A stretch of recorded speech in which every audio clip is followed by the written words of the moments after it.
नमस्कार दोस्तों, मैं आपका अपना अजय भार्गव फिर से स्वागत करता हूं आपके अपने प्यारे से स्टडी प्लेटफॉर्म पर।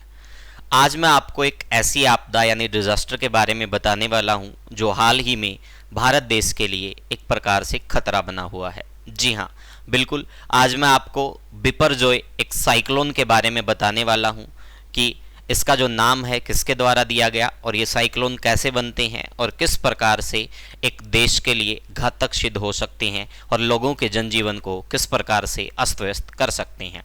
तो चलो अभी शुरुआत करते हैं। सबसे पहले मैं आप लोगों को बता देता हूं कि जो बिपरजॉय है ये एक साइक्लोन यानी कि एक चक्रवात होता है। ठीक है भाई, इसका जो नाम है वो बांग्लादेश के द्वारा रखा गया है क्योंकि जहां से ये साइक्लोन उठा है यानी जहां ये बना है उसके आसपास के जो इलाके हैं वो एक बाय एक यानी कि लगातार एक एक करके ऐसे ही साइक्लोन के जो नाम हैं वो देते रहते हैं ताकि किसी प्रकार के कोई भ्रम की स्थिति पैदा ना हो।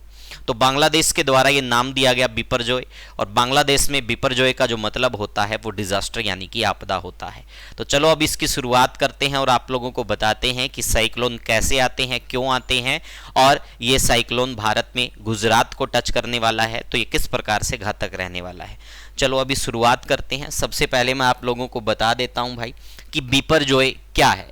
यानी कि बिपरजॉय का मतलब होता है डिजास्टर, एक आपदा। बिपरजॉय नाम है बांग्लादेश का दिया हुआ है। दरअसल अरब सागर और बंगाल की खाड़ी में जितने भी चक्रवात आते हैं उनका नाम बारी बारी से इस इलाके के देश रखते हैं। जो पहले से तय होता है, यह सिस्टम साल 2004 से चला आ रहा है ताकि चक्रवात के एक ही नाम हो। तो इसका मतलब क्या होगा भाई, यानी किसी प्रकार का कोई भ्रम पैदा ना हो इसलिए जो नाम दिए जाते हैं, और जो ये नाम है ये इस बात को ध्यान में रखकर दिए जाते हैं कि ये किसी व्यक्ति विशेष की भावनाओं को ठेस ना पहुंचाए। तो ये था बिपरजॉय जिसका नाम बांग्लादेश के द्वारा दिया गया, और ये क्या होता है भाई, एक प्रकार का चक्रवात है। अब इसके बाद देखते हैं भाई ये कहां से उठा है। भाई ये अरब सागर और बंगाल की खाड़ी से उठा है। उसके बाद देखते हैं क्यों रखा जाता है चक्रवातों का नाम। अब बहुत जरूरी है इस बात को भी जानना कि ये नाम क्यों रखे जाते हैं भाई। ठीक है, तो देखेंगे संयुक्त राष्ट्र की एजेंसी विश्व मौसम विज्ञान विभाग या संगठन के अनुसार किसी विशेष भौगोलिक स्थान या पूरी दुनिया में एक समय में एक से अधिक चक्रवात हो सकते हैं और यह एक सप्ताह या उससे अधिक समय तक चल सकते हैं। ऐसे में आपदा जोखिम जागरूकता, प्रबंधन और बचाव कार्यों को सुविधाजनक बनाने में किसी भ्रम से बचने के लिए हर चक्रवात को अलग अलग नाम दिया जाता है। तो भाई ये नाम जो हैं ये ताकि कोई भ्रम ना हो इसके लिए दिए जाते हैं, और इस बात को बिल्कुल ध्यान में रखा जाता है कि किसी की भावनाओं को ठेस ना पहुंचे। तो इसके बाद देखते हैं भाई, इसके बाद मैं आप लोगों को बताने वाला हूं कि ये चक्रवात हैं, ये चक्रवात क्यों आते हैं। ठीक है भाई, चक्रवात क्यों आते हैं, चक्रवात कैसे बनता है, वो सारी बातें मैं आज आपको बताऊंगा। यहां पर मैंने कुछ बातें लिखी हैं, पहले मैं इस कॉन्सेप्ट को क्लियर कर देता हूं, उसके बाद आपके बिल्कुल समझ में आएगा कि चक्रवात कैसे बनता है। तो देखिएगा, सबसे पहले यहां पे लिखा हुआ है हवा क्या है, यानी कि हवा एक गैसों का मिश्रण है। जब हवा एक स्थान से दूसरे स्थान पर गति करती है तो उसको पवन कहा जाता है। तो उसको क्या कहा जाता है, वाइंड बोलते हैं या फिर पवन बोलते हैं। अब जो ये गति है, ये गति क्यों करती है, क्योंकि ये हमेशा हाई प्रेशर से लो प्रेशर की तरफ जाती है। तो आपसे पूछा जा सकता है वाइंड हमेशा किस तरफ जाएगी, हाई प्रेशर से लो प्रेशर की तरफ, यानी कि जो एयर होगी वो हाई प्रेशर से लो प्रेशर की तरफ जाएगी। और ये तो स्वाभाविक है भाई, चाहे अपने से भी लगा लीजिए, अगर हम भी ज़्यादातर हमारा जब प्रेशर हाई प्रेशर हो जाता है यानी हमारा भी दिमाग का जो प्रेशर बढ़ जाता है तो हम भी प्रयास करते हैं कि हमारे किसी यार दोस्त से बात की जाए, कहीं घूमने जाया जाए पिकनिक वगैरह पे, ताकि हम क्या हो जाएं भाई, हमारा प्रेशर थोड़ा कम हो जाए। तो यही प्रकृति किसकी है भाई, एयर की है। ये हमेशा हाई प्रेशर से लो प्रेशर की तरफ जाती है। इसके अतिरिक्त जब भी वायु गर्म होती है तो हल्की होकर ऊपर की ओर उठती है और फैलती है। यानी एक प्रकार से हम कह सकते हैं भाई, जब भी सूर्य की जो किरणें हैं, ठीक है भाई, वो वायु के ऊपर सीधी या लंबवत पड़ती है तो ये हल्की होकर ऊपर की तरफ उठ जाती है। क्या हो जाती है भाई, ये हल्की होकर ऊपर की तरफ उठ जाती है। और यही कॉन्सेप्ट पूरे चक्रवात के अंदर काम आएगा। मैं आप लोगों को अब बताने वाला हूं कि चक्रवात कैसे बनता है। ध्यान से देखिएगा, ये सारी बातें आप लोगों के सामने हैं। उसके बाद देखेंगे चक्रवात क्यों आते हैं या कैसे बनते हैं। जिस स्थान पर सूर्य की किरणें लंबवत या सीधी पड़ती है उस स्थान का तापमान बढ़ जाता है।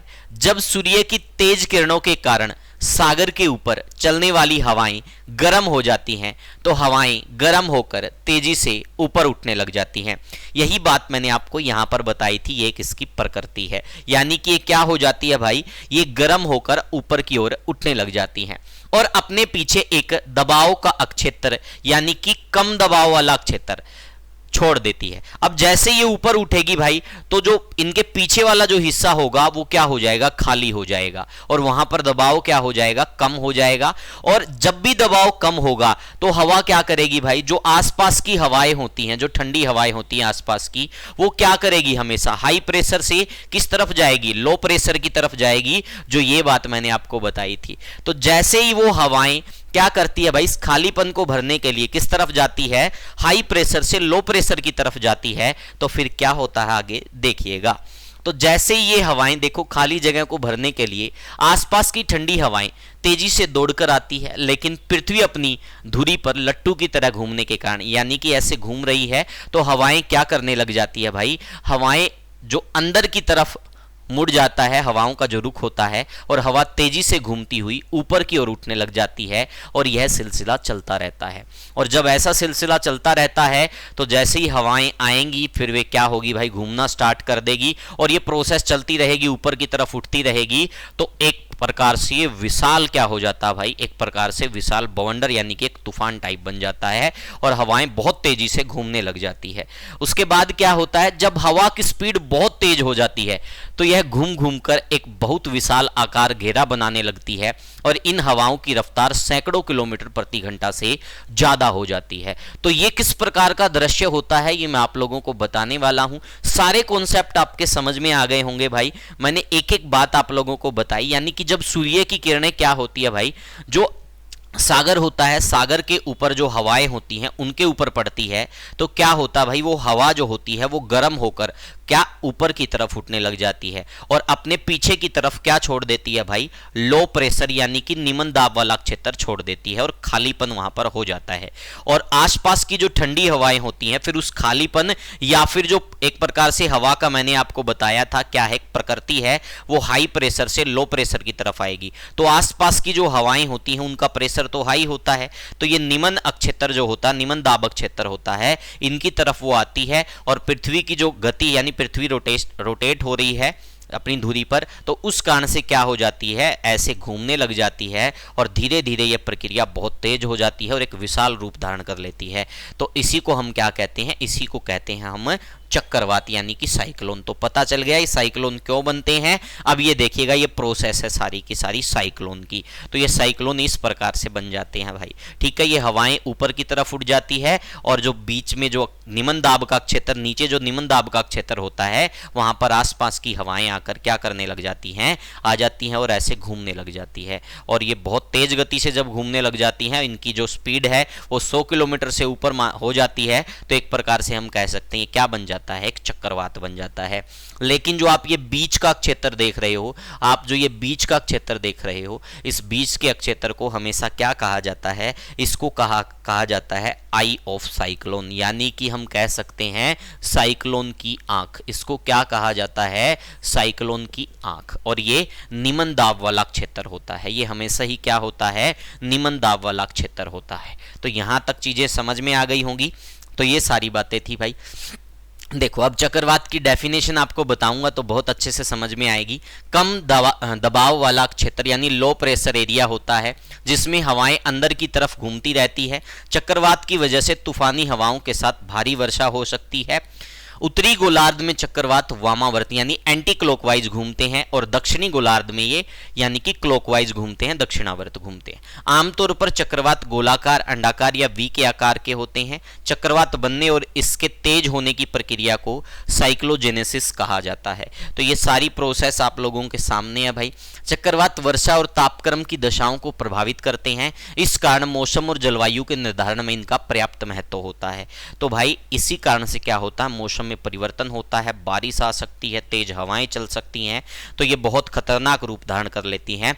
और अब जो बिपरजॉय जो साइक्लोन है, जिसका नाम बांग्लादेश के द्वारा दिया गया, ये साइक्लोन भारत के अंदर गुजरात के तट को छूने वाला है। पहले ये कराची की तरफ जा रहा था, लेकिन ये डाइवर्ट हो गया भाई, और ये गुजरात की तरफ आ गया। तो अब गुजरात क्षेत्र में बिल्कुल रेड अलर्ट जारी कर दिया गया है। उसके बाद संभव है कि ये साथ साथ राजस्थान के कुछ जो गुजरात से सटे इलाके हैं उनको भी प्रभावित करेगा। तो इस प्रकार से ये क्या कर सकता है, जनजीवन को नुकसान पहुंचा सकता है या उनको एक प्रकार से विचलित करने वाला दृश्य हो सकता है। तो इसके लिए अलर्ट जारी कर दिया गया, आईएमडी यानी कि भारत मौसम विज्ञान विभाग के द्वारा अलर्ट जारी कर दिया गया, और इसके पिक्चर हैं या इससे रिलेटेड जो जानकारी है वो विभाग द्वारा जारी कर दी गई है। तो आप सभी को यही कहूँगा, जितना मेरे से हो सका मैंने बहुत अच्छे से बताने का प्रयास किया। अगर आपको मेरे द्वारा बताया गया ये सारा प्रोसेस समझ में आया तो हमारे इस यूट्यूब चैनल को लाइक ज़रूर कीजिएगा। मैं आपका अपना अजय भार्गव आप सभी का स्वागत करता हूँ और विदा लेता हूँ। आज के लिए इतना ही। Thank you, take care, bye bye. और हमारे इस यूट्यूब चैनल को